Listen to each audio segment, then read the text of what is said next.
How's it going, guys? Welcome to PGBL Week 8. I will be playing the Seattle Smeargles today. They are actually standing in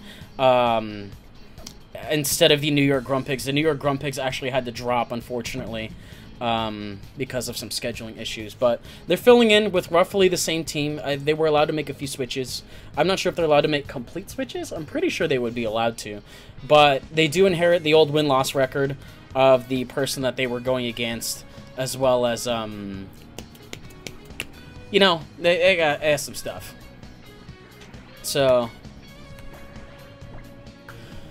whew. I've been psyching myself out because I've been streaming for like an hour and a half, and we're starting the game now. So, let's do it.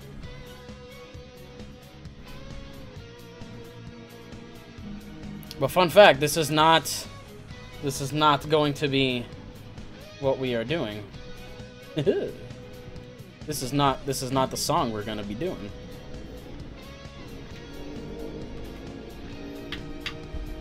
Now, I definitely feel like I've already revealed too much in terms of my team because I've had to record this 3 times and I left my team up for all 3 of them. So there's the kind of the concern that they will have that knowledge. But I do also kind of reveal that in stream for the most part. So we'll see what happens. Participating team. Did I not pick it? I guess not. Alright. So I revealed it now. Cats and weird men and big dogs and Spike Thing and Gengar and Sneaky Snake and then Starfish all out of the bag.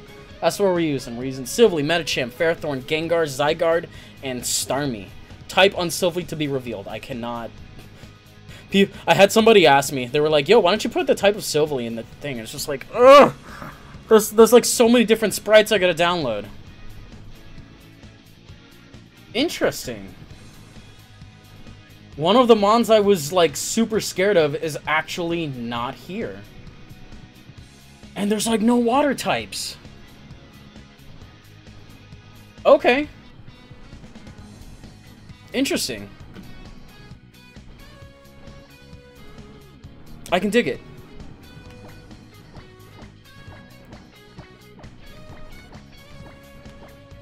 I don't want to confirm yet. I do want a screenshot. I need to make sure that I am consistently screenshotting.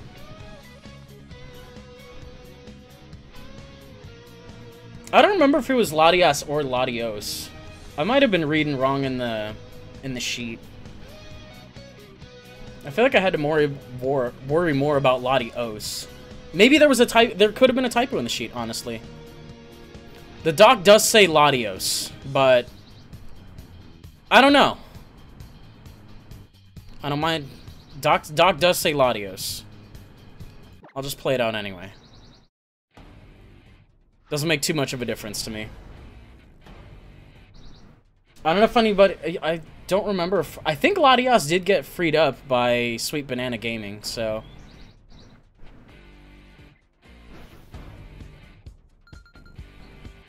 We'll see how it goes.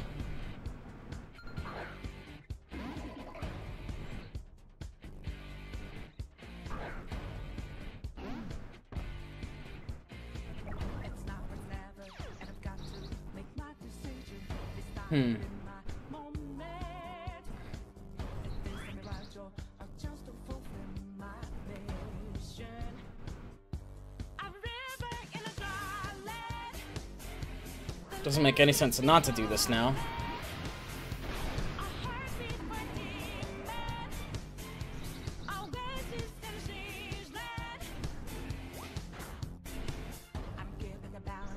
That's big boy damage. And he is lefties. I think he's running max, which is something to definitely keep in mind.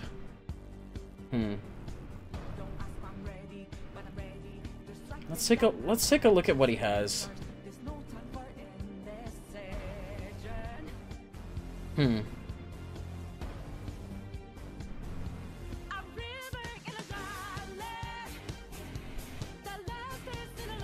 How bad do I need that? I need that very badly, actually.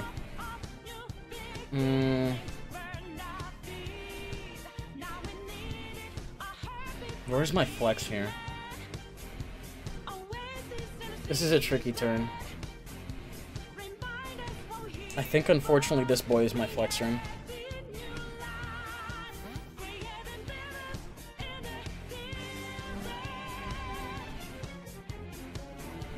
Okay.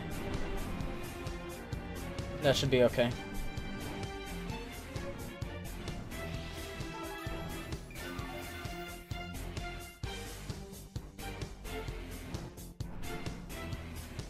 Sun is a little scary.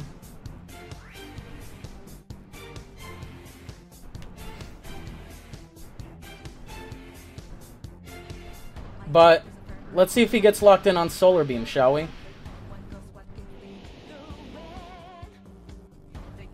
No, he's just going for Stealth Rock.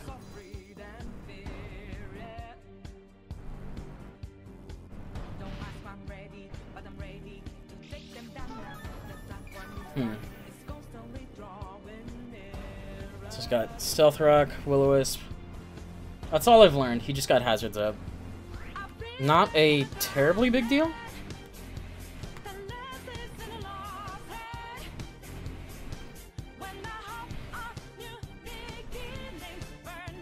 Well, we can get a little chip.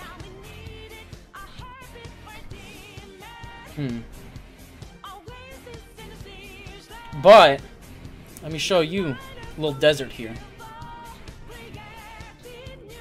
I feel like this song was a little foreshadowing.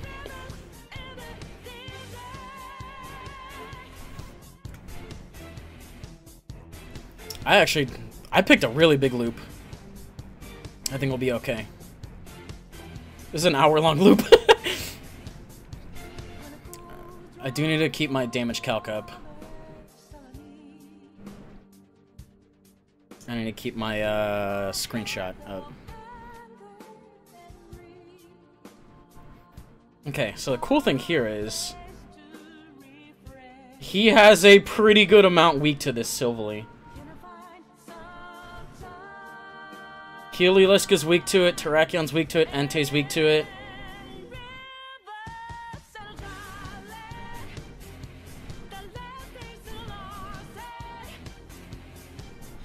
One of these things in the back is definitely a Scarfer. Absolutely. I just need to figure out which is which. Bad movie. Alright, cool.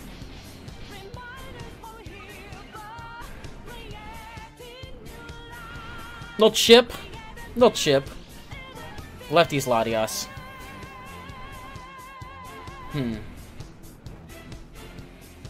Let's see.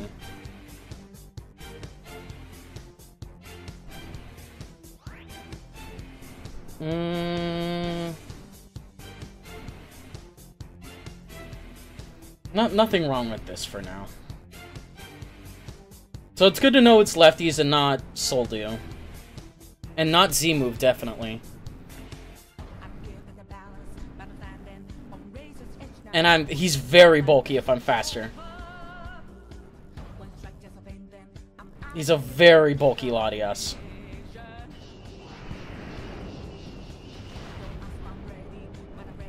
It actually doesn't even knock me out.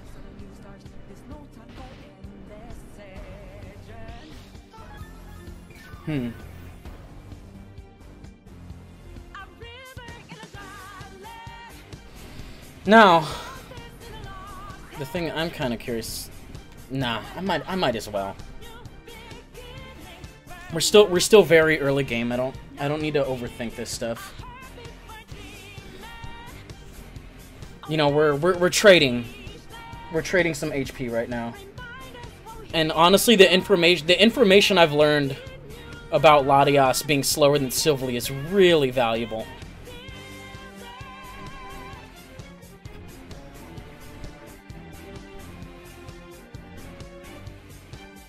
And Silvally's got a very respectable amount of bulk. So Entei comes in. Interesting switch here. Ice Fang's not really going to do too much, unfortunately.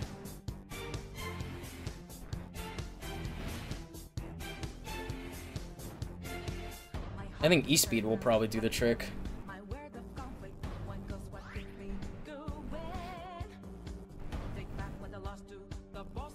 No Ditto, which is very cool.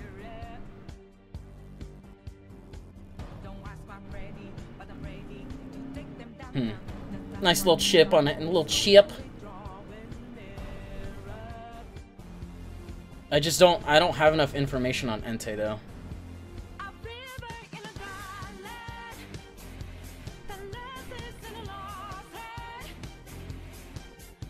So I really hate to put Silverly in the spot, but I should have had a feeling that Torkoal was gonna lead.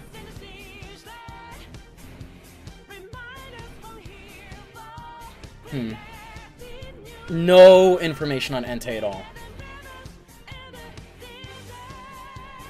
And let me tell you, Rock Silverly would have been kind of cool here. I was thinking about what type to bring, like, the entire time. And he does go for E-Speed. He probably calced this. Okay, good. Now, cool thing here is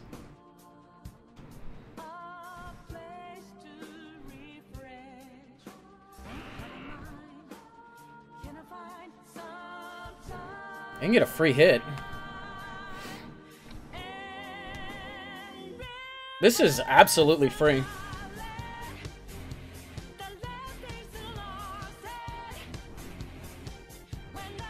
If he's banded, he has to switch.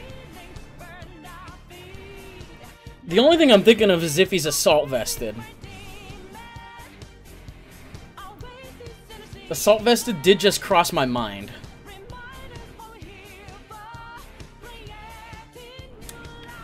But I think he's probably choiced, or he could be Z-move as well.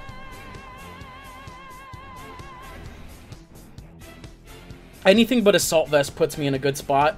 But honestly, I think combined with Torkoal, he's probably running a banded one. So he switches out. He doesn't like this here. You use Scrafty.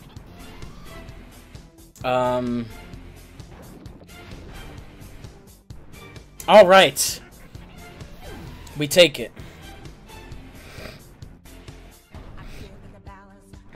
So immediately get rid of it. But why does he bring it in like that? What is his play here?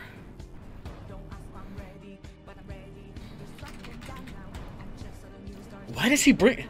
Is he... He's not Scarf Entei, is he? Now, I'm gonna calc real quick.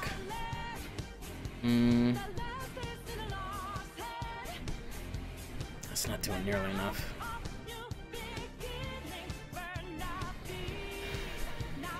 Scarf did cross my mind.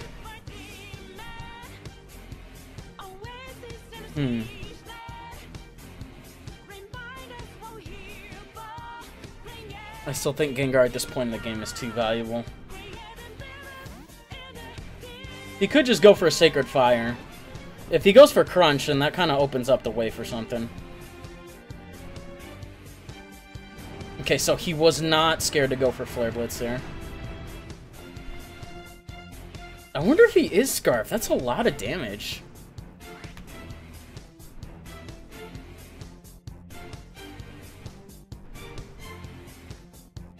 I guess we'll find out. Yeah, he's Scarfed. Cool. Very cool.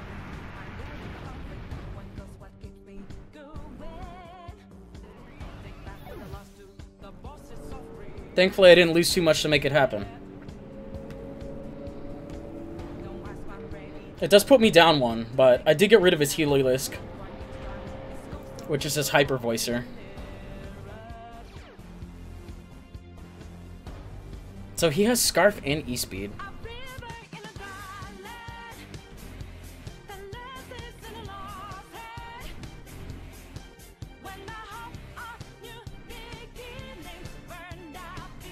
Let's see what happens here. I'm pretty curious about this.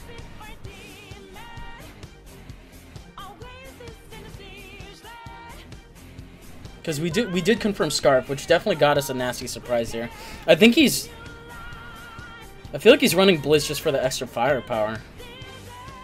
Actually, no. How much is Blitz compared to Sacred Fire? I mean, E-Speed is realistically probably to outpace Medicham. Well, no. Fake Out. Never mind. Fake Out is +3 and E-Speed is +2. So. Alright, good.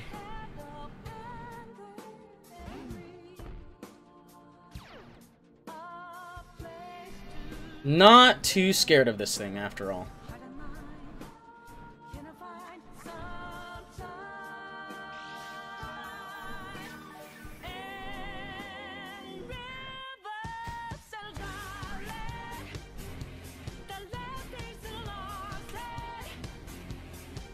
Let's see. I wonder if this thing gets Haze. So he has Stealth Rock, Willow. Does it get Haze? Let's find out. No, he's just running Heat Wave. Which potentially will break the sub? Does not break the sub. Does not break the sub. Holy Lord.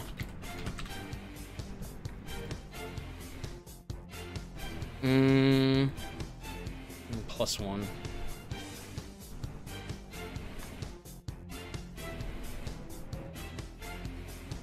I get another one. I feel like I'm getting a little greedy here, but...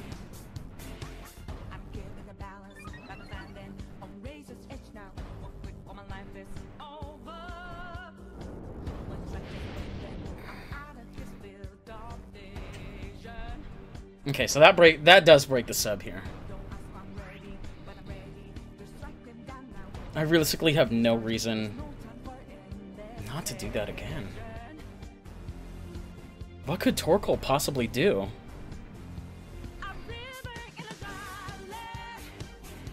Mega Venusaur is really scary. Okay, did block it. What is +2 doing? That is a chance to kill.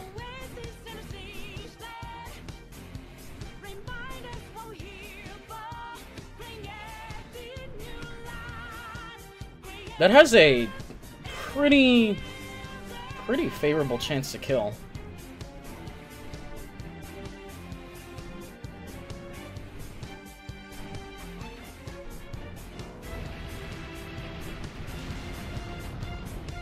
Does not kill.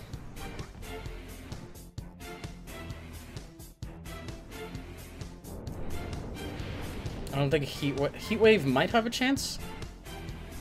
No. Now it definitely doesn't.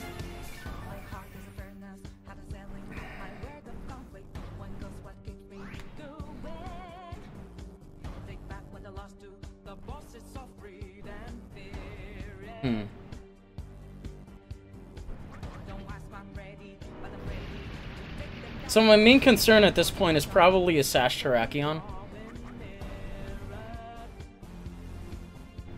But I outpaced most of the things I was scared of.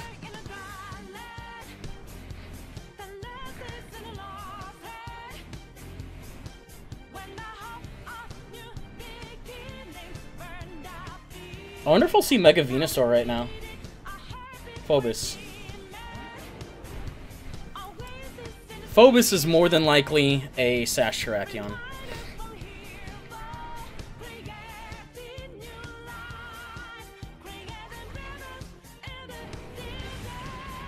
I feel like that's the play here. Yep. And I do still have my sub, which is good.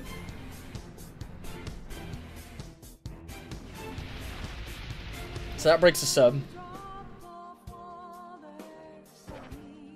We're gonna get some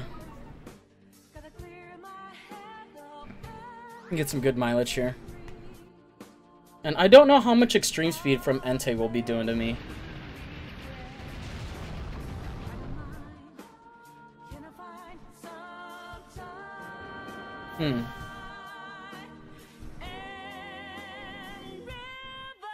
Venusaur is probably the only thing around thick enough to take this thing on.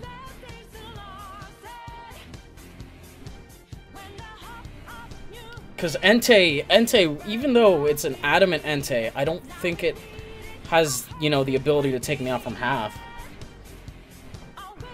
Was Karifer? This is Venusaur, definitely.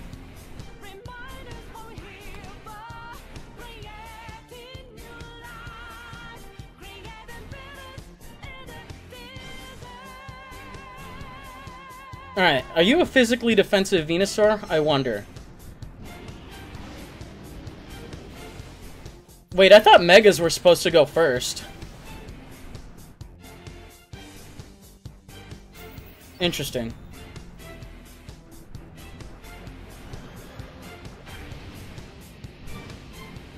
Been wanting to do that for a while. I don't know if that's relevant, because I don't know if Mega... Venusaur Mega. Where's Venusaur Mega on the calc? Oh, you defensive. A +2. Dev...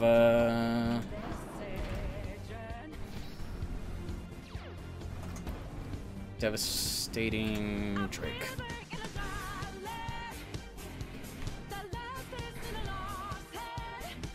Yeah, you do need a Mega, and there's a Latios, but... How much is... I'm gonna assume like 180. Whoa.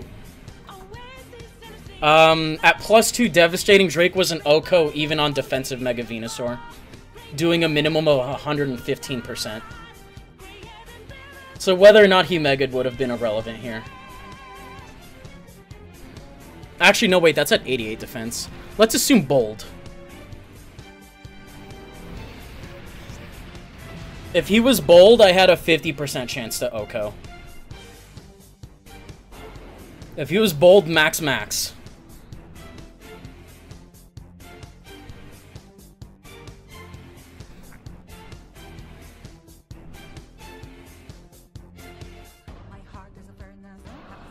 Pretty good odds.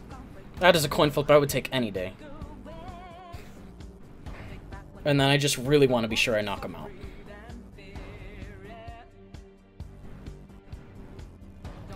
And that'll actually clean up the game. I got really scared, but cause Shift Tree would have fucked me up big time. But Seattle Silvalies actually take a little bit of a quicker route to victory with sub DD Draconium Z Zygarde to take that game 4-0. So, based. Thank you for the match, Sketchy Smeargle. It was super fun. And I think we're good to go. So we go immediately into locker room here. Let's see. What's a good track here? Let's do Arc. Excellent. I love Arc. So we're gonna go into what I built for and why I built what for. You know, all that stuff. Zygarde, putting in that big work. Big boy's work. We'll cover him last. Alright. Let's hop to this. Okay, so Silvally is a little bit of an interesting case. As you guys saw, I brought Counter Weather with Sandstorm because I was really really scared of Shift Tree. So I wanted to make sure that I was able to reduce the Shift Tree speed if it did decide to show up. This being level 100, it has 301 speed. I made sure I was able to do that to outspeed Adamant Entei and knock it out with a multi-attack if I needed to.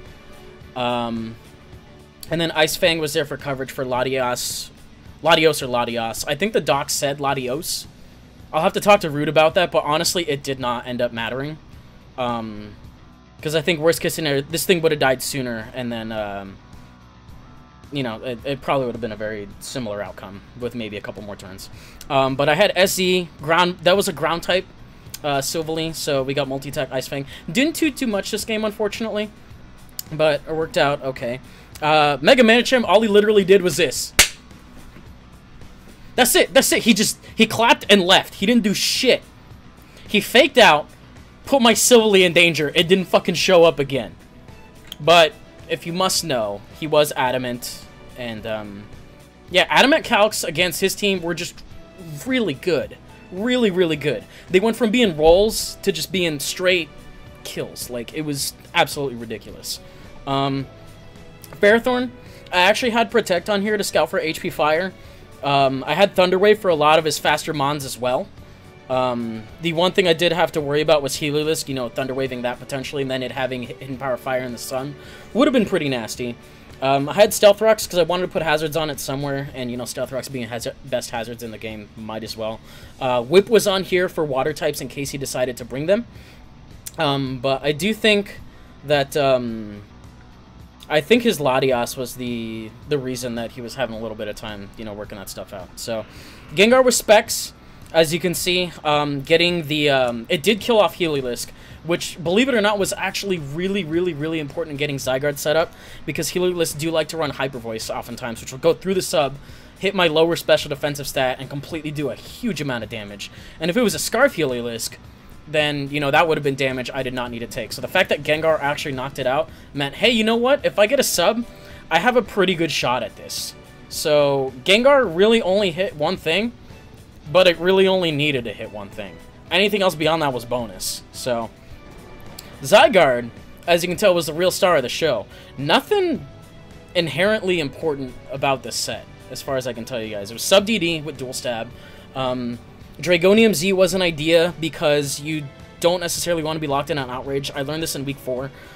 So if you really just want to hit something with a super strong dragon attack, it was pretty good in this case because here's the thing, he had Togekiss and he swapped it out for Heliolisk.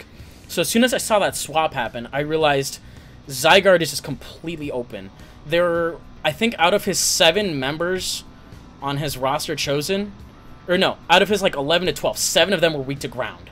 So it was very, very, very crucial that I got this thing rolling. And the fact that I was able to get in against Torkoal, sub DD, went for 2. Could have gone for 3 if I really needed to, but didn't need to. 2 is enough. 2 is enough. In case he was bold Mega Venusaur, you know, 3 would have done it there. But yeah, so that's what that did. And then outside of that, Starmie died? I think Starmie died. Starmie died at 2 Flare Blitzes, right. Starmie would have had the business on paper, but honestly, I felt like Zygarde was more important in this matchup, so... I mean, Starmie's good mon, don't get me wrong. All that attacking mon really kind of covered my bases there. But that's not to say it did a bad job. If anything, it kind of gave me... It gave me, by Starmie dying to Flare Blitz, it gave me the opportunity to switch into Zygarde, which means that if he's locked in on Flare Blitz, he's going to have to switch, which gave me the sub. So, the fact that I let something die to it, and it was Starmie, you know, opened the door to that. So we can't really write off Starmie for just dying what it did. Switch fodder is still important. You know, if you have a mon that will die to a choice move, that really kind of opens the gate up to whatever you need to. Ferrothorn was really kind of an interesting thing. I think I did cover this as max special defense. This was to be able to take a Lottie's HP Fire, able to take on Heliolisk, able to take on water types, because I figured his physical attackers are going to bot me hard anyway. You got Terrakion with close combat for super effective damage. You got Entei with Sacred Fire or Flare Blitz for super effective damage. The way I see it, it just made more sense to go special because I was probably realistically going to die anyway. And, you know, I maybe had the chance to live in HP Fire from Shift Tree in the sun, you know, being that high. Cross, to answer your question, Sludge Bomb is 90 and Wave is 95. So it really is only a 5 base power difference. I think I can confirm that right now. So yeah, Sludge Bomb is 90, and Sludge Wave is 95. It makes more sense to run Bomb. I was thinking about this a little bit, in that Sludge Bomb versus Sludge Wave, you know, 5 extra base power, it really doesn't get you any notable kills in a lot of situations, and it is a 20% higher chance to poison, so it makes a lot more sense to me to run Sludge Bomb, unless my opponent is running Chestnut. In which case, I would probably want to bring something else. I think there's another thing that gets bulletproof, but I'm not really concerned with it. I don't think it's something that normally likes to run it anyway. So, anyway, that's the video for YouTube. I don't want to keep this running too long. If you guys enjoyed it, you can leave a like rating, comment, subscribe, do your thing. You guys know how that goes. YouTube guys, I will catch you guys next week for the next game, which I think is probably going to be the last one of the season before the playoffs. So we'll figure out where things go from there. And Twitch guys, I will catch you guys in a split second. I would like to message my opponent on Discord real quick before we get to it. But yeah, I will see half of you later, I suppose. Whoop.